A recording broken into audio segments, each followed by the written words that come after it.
십자가에서 돌아가신 예수 그리스도를 이제 무덤에 옮겨놓는 그런 장면입니다. 예수 그리스도께서는 오전 9시에 십자가에 못 박히셨습니다. 그리고 그 오전 내내 무척 고통스러우셨을 것입니다.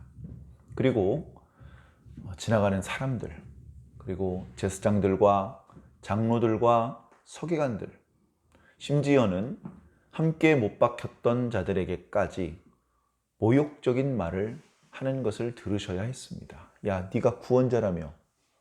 야, 남 구원하지 말고 너나 구원해봐라. 이런 식의 빈정거림과 비아냥거리는 말을 들으셨습니다. 야, 예수야, 너 그 십자가 위에 높은 데 매달려 있지 말고 내려와.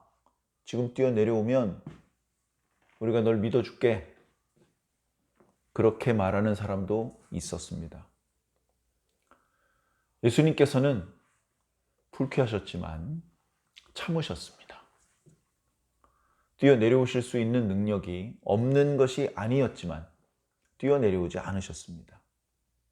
예수님께서는 하나님의 뜻대로 십자가에서 죽는 것을 선택하셨습니다. 십자가에서 뛰어내려올 수 있는 능력이 있다고 해서 정말로 십자가에서 뛰어내려오면 지는 겁니다. 예수님께서는 죽으셔서 이기는 방법을 선택하셨습니다. 그러나 죽는 것은 매우 부끄러운 일이고 매우 고통스러운 일이었습니다. 십자가형의 경우 평균 2, 3일 정도 그 죄수가 죽지 않습니다. 심지어 일주일씩도 죽지 않는 경우가 있다고 합니다. 그래서 십자가에서 그 죄수의 시신을 끌어내릴 때 미리 돈을 받고 아직 죽지 않았는데 죽은 것처럼 해서 그 죄수를 빼돌리는 경우도 있었다고 합니다. 그만큼 끔찍하게 고통스러운 것에 비해서 금방 죽지 않는다. 그래서 고통이 더 길어진다. 그런 십자가형의 끔찍한 고통이라는 것이 있습니다. 예수님께서는 그렇게 평균적으로 2, 3일 정도 죄수가 십자가에 매달린 채로 고통을 당하는 것에 비하면 금방 돌아가셨습니다. 오전 9시에 십자가에 못 박히셔서 오후 3시, 조금 늦게 보는 사람들도 3시 반에서 4시에는 운명하셨다라고 그렇게 말하고 있습니다. 그렇게 된 이유는 여러 가지가 있습니다. 우선 예수님께서 전날 제자들과 함께 최후의 만찬을 하실 때 마셨던 포도주를 제외하고는 지금까지 물 한 방울도 마시지 못했습니다. 심지어 밤에 제대로 주무시지도 못했습니다. 그리고 겟세마네 동산에서 땀이 흐르는 빗방울처럼 보일 정도로 땀을 많이 흘리면서 간절하게 하나님 앞에 기도하셨습니다. 그러니 예수님 몸의 수분이 이미 땀으로 많이 빠져 나갔습니다. 충분히 잠을 주무시지 못한 데다가 잡숫지도 못했기 때문에 혈당도 무척 낮은 상태였을 것입니다. 그 상황에 끝에 뼈 조각이나 못이 매달려 있는 채찍으로 1시간 이상 맞으셨기 때문에 전신은 피투성이가 되었을 것입니다. 우리가 잘 아는 것처럼 가시로 관을 만들어서 머리 위에 올려놓고서 강제로 찍어 눌렀습니다. 가시가 예수님의 두피 이곳저곳을 찢어서 거기서부터도 많은 피가 흘러나왔습니다. 그리고 우리가 잘 아는 것처럼 롱기누스라고 하는 로마 군병의 창에 옆구리가 찔리셔서 거기서 그나마 얼마 남지 않은 몸속에 물과 피가 다 쏟아져 나왔습니다.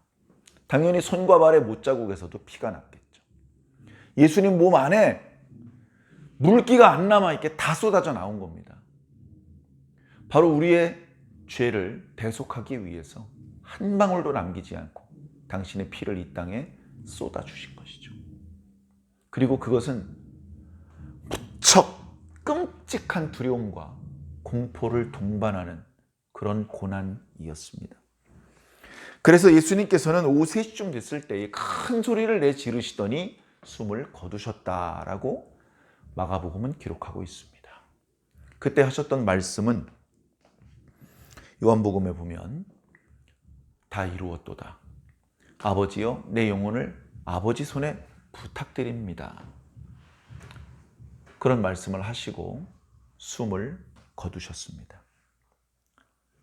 빨리 형의 집행이 끝나기를 바라는 로마 군병들은 전에도 몇 차례 말씀드렸지만 사소한 일은 유대인들끼리 재판을 하도록 허용이 되었습니다. 유대인들이 왕을 세우거나 군대를 육성할 수는 없지만 산헤드린이라고 이름이 붙어있는 공회를 만들어서 자기 민족과 종교에 대해서는 거기서 의논하고 거기서 방향을 정하고 또는 거기서 죄를 정하는, 그래서 가벼운 벌금이나 또는 몇 대 때리는 정도는 로마에서 관여하지 않고 너희들이 알아서 해라 이렇게 내버려 두었습니다. 그러나 그 죄가 로마 정부에 대한 반역죄이거나 많은 사람을 죽이는 살인범이거나 이런 흉악 범죄이어서 감옥에 오랫동안 가두어야 되고 또는 사형 같은 중한 벌을 주어야 되는 경우에는 자체적으로 결정하면 안 되고 반드시 로마 정부에 의뢰를 해야 했습니다. 그래 예수님을 죽여야 했기 때문에 그냥 몇 대 때려서 버르장머리를 고치는 것은 유대인들이 바라는 것이 아니었습니다.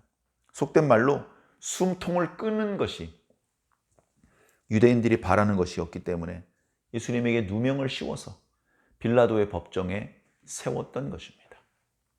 그렇게 해서 예수님이 죽게 되었는데, 그러다 보니까 예수님의 사형을 집행하는 것은 로마 군병들의 몫이 된 것입니다. 오늘 말씀에 백부장이라는 사람이 등장을 하는데 구약시대로부터 백부장이라는 표현이 많이 나오죠. 이것은 병사 100명을 통솔하는 지휘관을 가르치는 말입니다. 그럼 1000부장이면 1000명의 병사들을, 만부장이면 10,000명의 병사들을 통솔하는 것이죠. 50부장도 있고요. 10부장도 있고 여러 가지 필요에 따라서 만들 수 있습니다. 백부장이면 제가 자주 말씀드리지만 요즘 말로 군대에서 대위, 중대장 정도를 생각하시면 비슷할 것입니다. 물론 100명을 통솔하는 백부장이라고 해서 지금 십자가의 어떤 형벌을 공식적으로 집행하는 그 작업을 할 때에 100명을 끌고 왔다, 그건 아닐 겁니다. 이 지휘관의 계급이 백부장이다. 그래서 십자가형을 위해서는 4-5명 끌고 온 겁니다. 4-5명. 예수님의 옷을 군병 4명에서 제비를 뽑았다는 것을 보면 장교, 지휘관인 이 백부장을 제외하고 일반 사병은 4명만 데리고 온 것 같습니다. 채찍질하고 여러 가지 필요한 도구들 준비를 하고, 십자가를 짊어지거나 하는 것은 죄수들이 직접 하는 것이고, 또는 예수님의 경우는 본인이 직접 십자가를 지고 올라갈 수가 없어서 주변에 구경하던 사람, 나중에 구레네 사람 시몬이라고 하는 사람에게 강제로 십자가를 지고 올라가게 만들기까지 했었죠. 그리고 나서 로마 군병이 직접 못을 박았든지 아니면 또 그것도 옆에 누구 시켜가지고 했든지 어쨌든 그렇게 해서 형을 집행을 합니다. 당시 분위기가 자칫 사람들이 달려들어서 로마 군병들을 공격하고 다치게 하고 그들이 집행하려는 형을 집행하지 못하도록 방해하려는 그런 조짐이 보였다면 4명만 데리고 올라가지 않았을 겁니다. 40명, 400명이라도 끌고 갔겠죠. 그런데 지금 전체적인 분위기가 예수님의 사형을 집행하는 것을 방해하는 사람이 없습니다.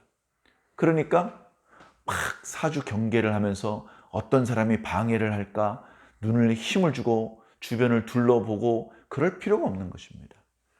십자가에 예수님과 2명의 살인강도를 매달아 놓고 군병들은 그 십자가 아래 쭈그리고 앉아서 이야기하고 또 작업을 하다가 목마를 때 마시려고 가져왔던 음료수 마시고 또 죄수들 옷을 거기서 홀랑 다 벗겼는데 그 옷을 제비 뽑아가지고 서로 나눠 가집니다. 속된 말로 야, 겉옷이 걸리면 이거 들고 내려가서 유대인들한테 팔면 요즘 말로 브라보콘 값이 나와.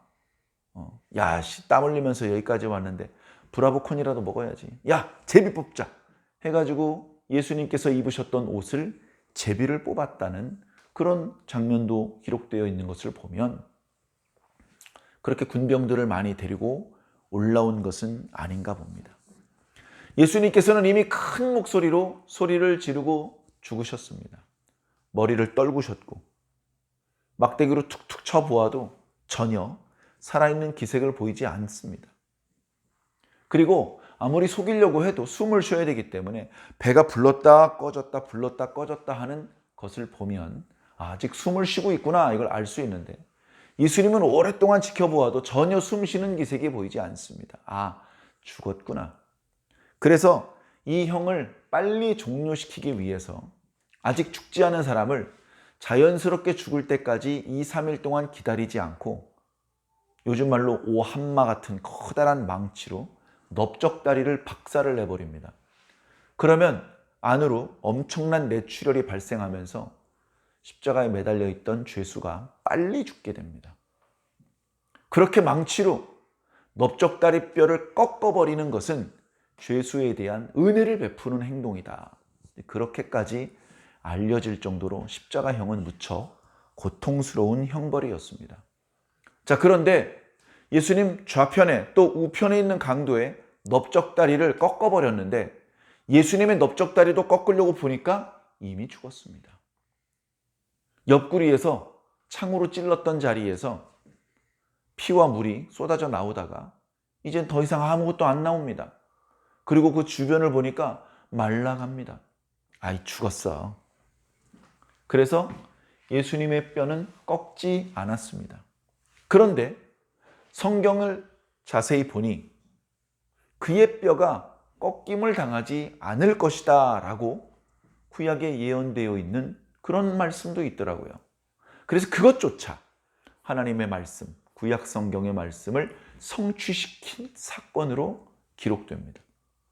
예수님의 옷을 제비 뽑는 것도 구약 성경에 이미 예고되어 있었던 내용이고, 자, 그렇게 해서 예수님은 실제로 죽은 척 하신 것이 아니라 실제로 죽으셨습니다. 사실은 저와 여러분들이 실제로 죽어야 됩니다. 왜? 죄를 지었으니까. 내가 죄를 지었으니까 내가 벌을 받는 것이죠. 그런데 우리의 죄를 전부 다 예수님께 전가시키고 우리는 여기 이렇게 멀쩡히 살아있고 아무 죄가 없으신 예수님은 죽으셨습니다. 이게 놀라운 주님의 은혜죠. 그렇게 죽으신 주님의 몸은 이제 주님 스스로 움직일 수가 없습니다. 십자가로부터 무덤까지 주님께서 자기 발로 걸어가신 것이 아닙니다. 죽으신 이후에 주님께서는 아무 말씀도 하실 수 없었습니다. 주님이 그 육체가 있지만 우리가 알고 있는 그 주님은 아니죠. 그래서 이 장면에는 어떻게 보면 주님은 없습니다. 주님의 주검만 있는 것이죠. 자, 그 상황 우리가 별로 생각하고 싶지는 않지만 오늘 말씀은 그 상황을 보여주고 있습니다. 자, 첫 번째, 백부장의 반응이 나타납니다. 예수님의 죽음을 옆에서 지켜보았습니다. 백부장이기 때문에 자기가 직접 망치를 휘두르거나 자기가 직접 뭘 한 것은 아닙니다. 병사들이 너무 거칠면 야야 조용히 좀 해라, 이런 식으로 병사들이 거칠게 행동하지 못하도록 단속하면서 그저 총독으로부터 내려온 명령, 이 죄수 3명을 오늘 십자가형으로 사형 집행을 해라, 이 명령을 수행하는 데만 집중하고 있었던 백부장이었습니다. 그 과정에서 되어진 일들을 봅니다. 왜냐하면 십자가형으로 형을 집행하는 것이 이번이 처음도 아니고 자기가 집행관이 아니었지만 여러 번 과거에 보아왔는데 이 예수라는 사람과 같은 경우는 없었습니다. 이 예수는 빌라도에게 신문을 받을 때에도 당당했습니다. 구차하게 자신의 죄를 깎으려고 자기가 죄가 없다고 주장하지 않았습니다.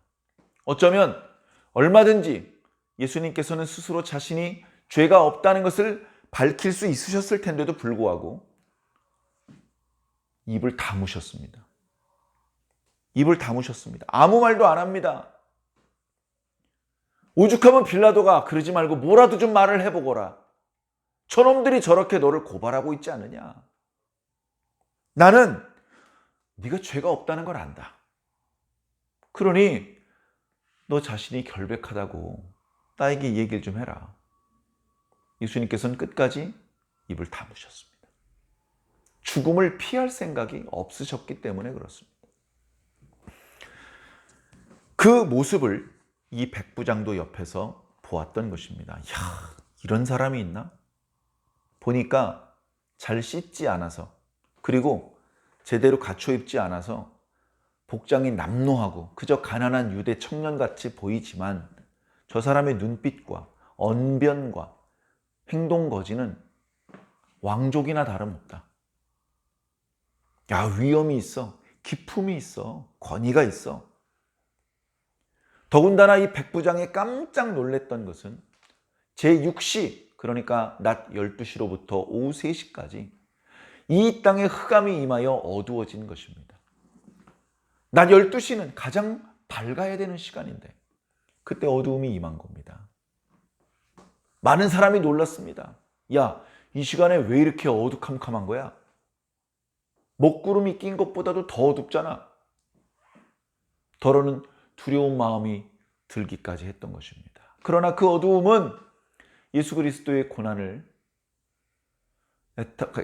애타게 안타깝게 생각하시는 하나님의 마음을 그렇게 보여주신 것 같습니다.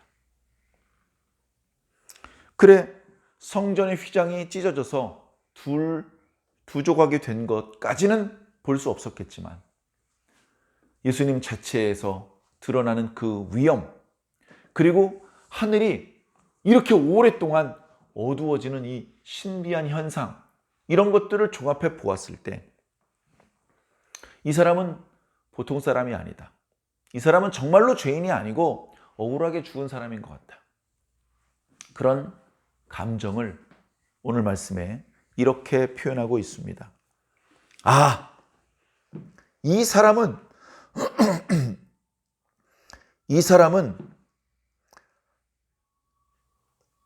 하나님의 아들이었도다. 이 사람은 진실로 하나님의 아들이었도다. 백부장이기 때문에, 로마 군대 장교이기 때문에, 임무에 충실해야 되는 사람이기 때문에, 그리고 특히 로마에서는 로마 황제를 신의 아들이라고 표현을 합니다. 그런 로마의 문화를 종합해서 생각해 봤을 때 로마 군대에 백부장이 이런 말을 했다는 것은 놀라운 일이 아닐 수 없습니다. 예수님을 하나님의 아들이라고 표현을 하고 임무에만 충실하지 않고 자신의 감정을 이렇게 솔직하게 말할 수 있다는 게 보통 문제가 아닌 것이죠. 성경은 바로 이렇게 이방인의 목소리를 통해서 예수님께서 누구신지 보여주고 있습니다. 정작 유대인들은 스스로 하나님께 선택받은 민족이라고 자부하던 사람들의 입에서는 예수님이 하나님의 아들인지 깨닫지도 못하고 고백하지도 못하는데, 할례받지도 못했고 하나님의 나라하고는 상관이 없을 것 같았던 그 이방인의 입술을 통해서 이분은 하나님의 아들이었네 라는 그런 고백을 이렇게 하게 만드신 것이죠. 이어지는 표현을 보면 이번에는 아리마대 사람 요셉이라는 사람이 나옵니다. 요셉에 대해서 말씀드리기 전에 그 앞구절 42절에 보면 이날은 준비일 곧 안식일 전날이다. 조금 혼동스러울 수 있습니다. 예수님께서 제자들과 마지막 만찬을 잡수실 때 이날은 예비일 곧 안식일 전날이라 그랬거든요. 근데 그건 어제잖아요.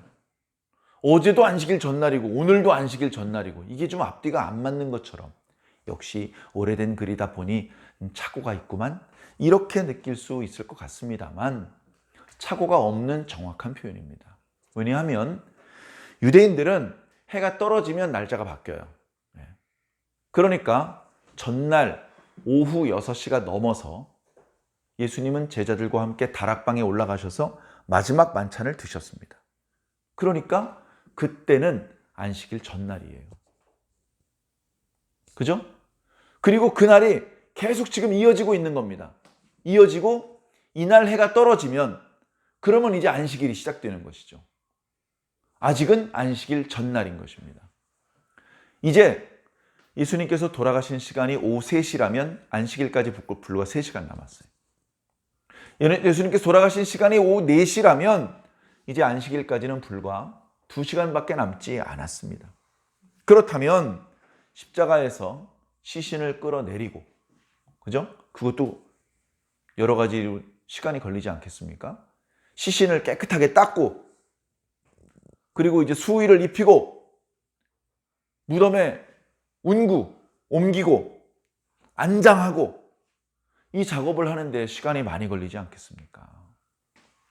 자, 그런 상황을 먼저 설명드리고, 아리마대 사람 요셉이 빌라도에게 당당히 가서 저 예수란 분의 시체를 나에게 주시오라고 요구를 합니다. 아리마대라는 지역이 어디 있는지는 정확히 알 수 없습니다만 대부분의 학자들이 말하기를 예루살렘 약간 북쪽에 우리가 잘 아는 사무엘의 고향, 그쪽이 아리마대 지방이다. 그렇게 말합니다. 그리고 이 요셉이라는 사람은 공회원이었습니다. 당시 사내들인 공회에 60에서 70명 정도의 공회원이 있었습니다. 대제사장이 공회원 의장이었고 거기에는 많은 바리새인들, 서기관들, 율법사들 이런 사람들이 있었습니다. 그분들은 대부분 지식인들이었고 또 경제적으로도 부유한 사람들이었습니다. 그런데 어쨌든 사람들이 모이다 보면 70명 정도 되면 그 중에 더 돋보이는 사람, 그 중에 더 무게감이 있는 사람, 중요한 역할을 하는 사람, 많은 사람들이 존경하는 사람, 따르는 사람이 있지 않겠습니까? 근데 이 아리마대 사람 요셉이 바로 그런 사람이었다는 겁니다. 이 아리마대 사람 요셉은 공회원이었고 유대인들이 존경하는 사람들이었습니다. 뿐만 아니라 이 아리마대 사람 요셉을 설명하는 표현에는 하나님 나라를 기다리는 자다라는 표현이 있습니다. 야, 유대인들은 다 하나님 나라 기다리는 거 아니야? 그게 아니니까 이런 표현이 있는 겁니다. 유대인들은 다 하나님 나라를 기다리고 유대인들은 다 하나님을 믿고 유대인들은 다 율법의 말씀을 믿고 순종하고 그런 겁니까? 조금 더 열정적으로 완벽에 가깝게 율법을 순종하기 위해서 노력하는 사람도 있고 율법 잊어버린 지 오래됐어. 먹고 살기 바빠 죽겠는데 언제 율법 지키고 있어. 이런 유대인도 있는 겁니다. 하나님 나라를 가슴 뜨겁게 사모하며 기다리는 아리마대 사람 요셉 같은 사람도 있고 하나님의 나라? 그딴 게 어딨어? 이런 유대인도 있는 것입니다. 표현을 뒤집어서 설명드리면 이런 겁니다. 오늘날 교회 다니는 사람들이 다 예수님 다시 오시는 거 기다릴까요? 가슴이 뜨겁게 예수님 다시 오시기를 간절히 기다리는 성도도 분명히 있습니다. 안타깝게도 그런 성도들은 많지 않습니다. 대부분의 성도들은 마음이 둔합니다. 그냥 오시면 좋은 거지 뭐. 오시면 천국 가고 안 오시면 안 오신 대로 이 땅에서 복 받으면서 살다 가면 되는 거요. 이런 사람들이 대부분이고요. 더러는 예수님 못 알아오신대. 예수님께서 다시 오시는지조차 모르는 그런 성도들도 있습니다. 자, 그런 모습을 생각하시면 되겠죠. 자, 어떤 모습이어야 될까요? 유대인으로 말하면 메시아를 기다리는 사람, 하나님의 나라를 기다리는 사람이어야죠. 그런 사람이 영적으로 건강한 사람이라고 말할 수 있지 않겠습니까? 오늘날로 말하면 다시 오시는 예수님을 기다리시는 사람, 신약과 구약의 모든 예언의 말씀, 약속의 말씀이 모두 성취되는 그 순간이 온다고 하셨는데 그 순간이 하루빨리 오기를 바라는 사람, 그런 마음으로 하루하루를 살아가는 사람, 그 사람이 영적으로 건강한 사람 아니겠습니까? 예수님께서 오시면 좋고 안 오셔도 괜찮아.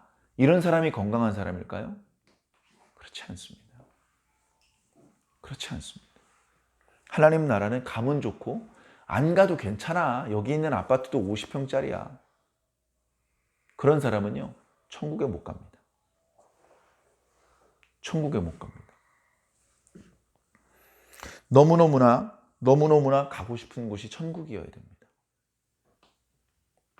자, 그 말씀은 이제 지난 3일 예배 때인가요? 그때 말씀을 드렸던 것 같고요.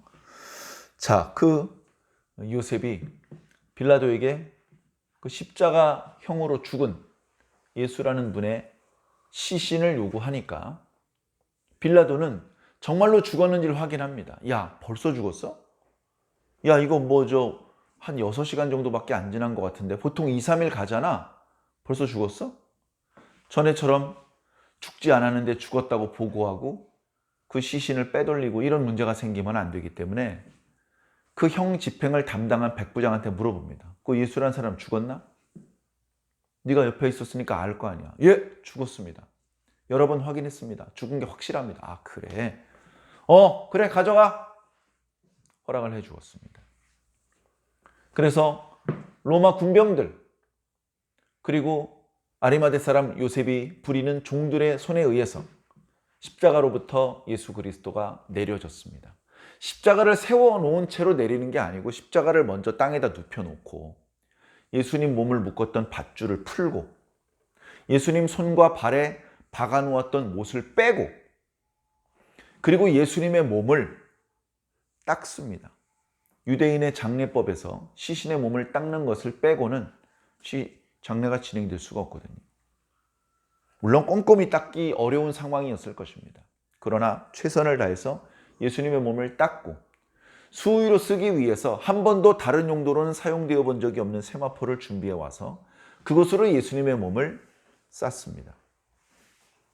그리고서 그 시신을 근처의 무덤으로 운구를 했습니다.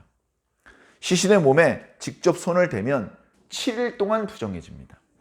유월절 음식도 먹을 수 없고 그러면 안 되기 때문에 틀림없이 이 아리마대 사람 요셉은 자기 집에서 부리는 이방인 종들을 데리고 와서 그 이방인 종들에게 지시를 했던 것입니다. 이렇게 해. 해가지고 예수님을 무덤으로 운구를 하는데 무덤이 마침 준비되어 있는 무덤이 있었습니다. 이런 부분이 성경에 설명이 잘 안 되어 있어요. 자, 보통 예수님처럼 가난한 사람은요, 그렇게 개인 무덤에 들어갈 수가 없습니다. 개인 묘실에 들어갈 수가 없어요. 그 개인 묘실은요, 큰 부자가 묻히는 무덤입니다. 보통 가난한 사람들은요, 공동묘지에 묻히는 거예요. 공동묘지. 저번에 묻혔던 사람하고 이번에 묻히는 사람 사이에 경계선도 불분명한 그런 곳에 묻히는 거예요.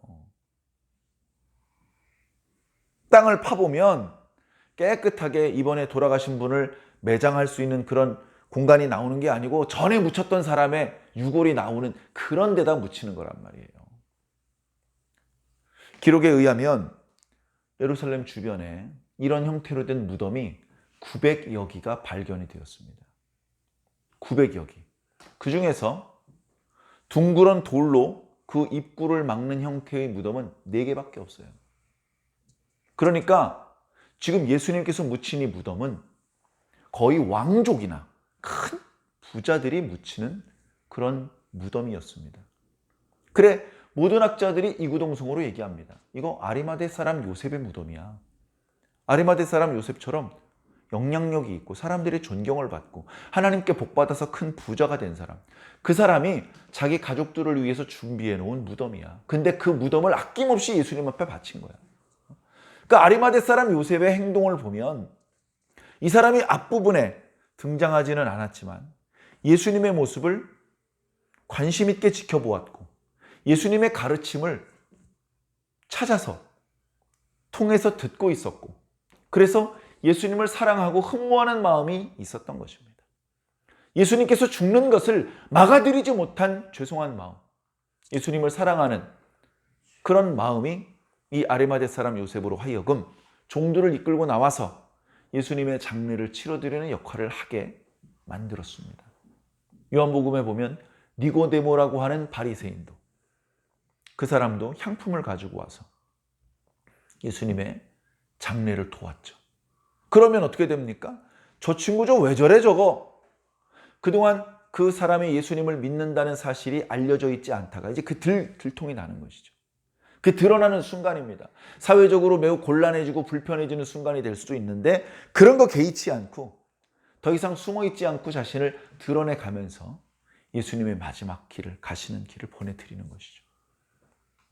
오늘 말씀에 보면 몇몇 여자의 이름들도 나옵니다. 그 여자가 어떤 사람인지 누구누구의 가족이고 이런 표현들이 있는데 그 이름들이 이제 사복음서에 깨끗하게 통일되어서 표현된 것이 아니라 보니까 분명치가 않아요. 근데 항상 공통적으로 나오는 이름은 막달라 마리아가 공통적으로 나오는 것 같습니다. 이 여인들보다는 훨씬 힘이 세고 몸놀림이 민첩했던 남자 제자들은요, 다 도망가고 없습니다. 힘이 없고 가진 것이 없는 이 여자들만 끝까지 예수님의 마지막 순간을 지켜봅니다. 십자가에서 내려오는 것도 보았고 잘 시신을 싸매서 무덤에 안장하는 것도 마지막까지 지켜본 것은 다름 아닌 이 여인들이었습니다. 예수님 주변에 많은 사람들이 있는데 도망간 제자들, 모욕하고 조롱하는 많은 사람들, 그런가 하면 예수님을 끝까지 사랑하면서 그 곁을 떠나지 않았던 여인들도 있는 것입니다. 오늘날 저와 여러분들은 어떤 입장입니까? 예수님께서 다시 오신다고 하더니 안 오니까 예수님께 대하여 함부로 말하는 그런 부류입니까? 예수님께서 오시긴 오실 텐데 언제 오실지 별로 기대감도 없고 뭘 준비해야 되는지도 모르고 이방인인지 불신자인지 신자인지 구별도 안 되게 그렇게 살고 있는 것은 혹시 아닙니까? 조금 못 배웠고 좀 가진 것이 없더라도 오늘 말씀의 여인들처럼 예수님을 진심으로 사모할 수 있는 저와 여러분들이 되기를 간절히 소망합니다. 이번 한 주간, 고난주간도 이제 오늘로 끝입니다. 오늘은 예수님께서 무덤에 계신 날입니다. 아무 소리도 나지 않습니다. 안식일이 원래 조용하지만 이때의 안식일은 유난히 더 조용했습니다. 예수님의 제자들도 숨죽이고 밖으로 나와보지도 않았죠. 그리고 예수님을 죽였던 사람들도 안식일 날 아무 소리를 내지 않고 나오지 않습니다. 여인들도 집에서 나오지 않습니다. 온 세상이 멈춰버린 것 같은 바로 그 시간이 이날 이렇게 지나간 것입니다. 그리고서 안식 후 첫날 예수님께서 다시 살아나신 것이죠. 다시 살아나신 예수님의 모습은 이제 내일 말씀을 통해서 우리가 만나기로 하고, 예수님의 죽음 앞에 우리는 실망하고 예수님 믿었었는데 실망이야, 이렇게 생각하는 그런 어리석은 신앙인이 되면 안 됩니다. 주인이 종들에게 포도원을 맡기고 타국으로 멀리 떠난 것은 그 종들을 버리고 포도원을 버린 배신 행위가 아닙니다. 거기에는 우리가 모르는 깊은 뜻이 있습니다. 그 뜻을 아직 모르더라도 우리는 우리들에게 주어져 있는 삶을 살아야 되는 것이죠. 오늘 하루도 우리 각자의 삶이 어떤 삶이 되는 것이 마땅한지 깊이 묵상해 보시기를 주님 이름으로 간절히 당부를 드립니다. 아멘.